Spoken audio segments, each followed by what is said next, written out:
So I'm Emily Goldenstein. I'm the Director of Marketing Automation at Monks. And I'm here today to talk to you about email flow.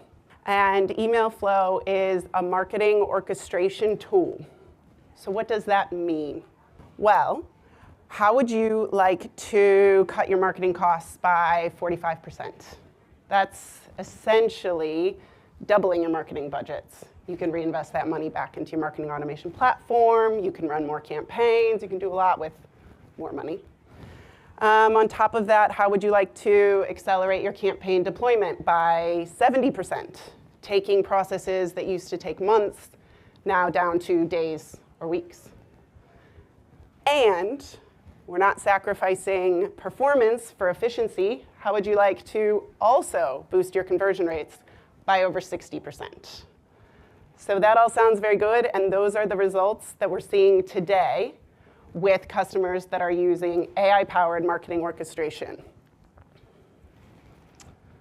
So setting the stage a little bit, Jess already kind of alluded to this. The CRM landscape is evolving incredibly fast. Consumers are getting more data, more information, more content, everything pushed at them via more channels all the time.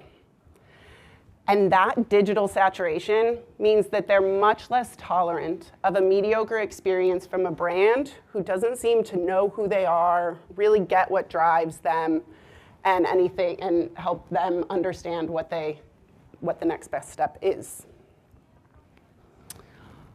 The biggest culprit of this evolution is generic messaging. So what used to work for digital marketers was potentially kind of a batch and blast email that we sent out. And that would get us decent ROI, just getting it out to everybody. It's just no longer working. We're seeing higher unsubscribes on those type of emails. We're seeing disengagement. We're just seeing people generally tuning out anything that isn't hyper-personalized for them, where they are in that buying cycle. So if generic content is the problem, then what is the solution? Well, that lies in leveraging your owned channels, like email, to drive your customers or your leads further down the funnel more quickly and get those retained customers for the long term. So the first step is to analyze your database and understand who's actually in there and what drives them, and then figuring out how to build the content that is personalized for them, who they are, and at where they are at that stage of the life cycle. So personalizing that engagement for maximum effectiveness. So what this slide demonstrates is if you have a paid media channel where you're getting leads in, then once we get them to that middle part of the funnel, we need to understand them every step of the way to bring them down and improve the ROI on that original spend, drive that better lifetime value and retention. So that all sounds great. Customized, personalized content at every stage of the life cycle. But in practice, it's not really that easy, is it? And that's what we're hearing from our clients. We're seeing that they have siloed data across various disparate data sources that then provides an incomplete view of their customer. So say you're capturing engagement data on one platform, and are you actually able to leverage that data when you go to build your campaign and decide what message goes to that customer? Many organizations aren't at this stage. We're also seeing a focus on customer lifetime value by CMOs. They're really loving this metric right now. And that's actually kind of good news for us digital marketers, because your owned channels are where you can actually kind of push the lever and move that metric in the more positive direction. We also are seeing long lead times for assets, particularly for email. When you conceive of an idea for an email, you have to go get the content created, the copy, the subject line, the images, the designs. You got to go through approvals. It can be quite lengthy. And if you have various personalized variations, that process can be even longer. And then once you even get through that process, then we move on to building it in your marketing automation platform, which again can be time-consuming and difficult, and quite technically complex if you have dynamic variations. And we see many corporations that have a talent gap between to be able to actually build those assets in your marketing automation platforms. But here is the key. If you can be more efficient, you can unlock the ability to do more, to experiment more, and to truly innovate. And that's why we built Email.Flow. This is where the concept of agentification that Jess introduced earlier truly comes to life. Our Email.Flow solution leverages AI agents to automate and personalize email creation pipelines. So it enhances your CRM data to work smarter than ever before by customizing the interactions with each customer across every stage of their life cycle. At its core, Email.Flow transforms email marketing by fully automating content creation. The AI engine, powered by your unique customer data, generates personalized emails at massive scale. And I'm talking about the whole process, from brief to fully QA deployable HTML emails with customized content, all the subject lines, images, designs for every persona at every journey stage. The efficiencies and engagement that you get out of this was never before possible. So now we can say goodbye to those time-consuming manual variations, which I, for one, am very excited about. So central to that personalization is how we leverage your data. So we enhance your first-party data across all those data sources that we talked about, including your Salesforce suite. So Data Cloud, Marketing Cloud, Sales and Service, Commerce, Social Engagement.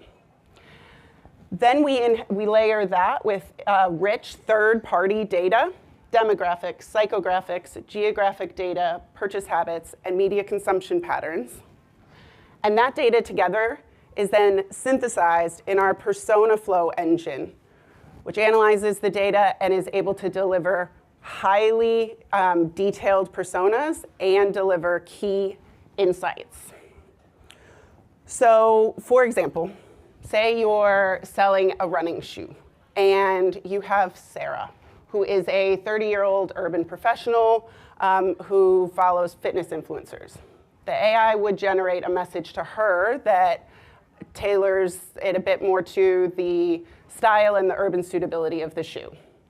But then you also have Mark, a 55-year-old marathon runner living in the suburbs who frequently purchases performance gear.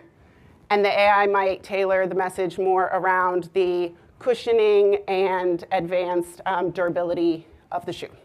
Now, creating custom content for your personas is not really anything new for marketers, but previously, that process would have been extremely time-consuming. You would have maybe analyzed the data in your CRM, broken it up into some segments, tried to kind of put a persona to all of those segments, and made a lot of assumptions about what content might resonate with each segment. But now, with Personalization, that is all done much more accurately with real data, and it is done at lightning speed. And this is the power of AI that transforms customer data into personalized email content at scale. So first, our Personalization engine comes in and builds the personas here that we just talked about. Then all of the variations of the personalized content are generated. And then we move over to actually getting the deployable HTML assets. And then the last step, once the emails go out, we optimize for performance. So all that performance data is captured and fed right back into the engine to continue informing it and improving it for our future iterations.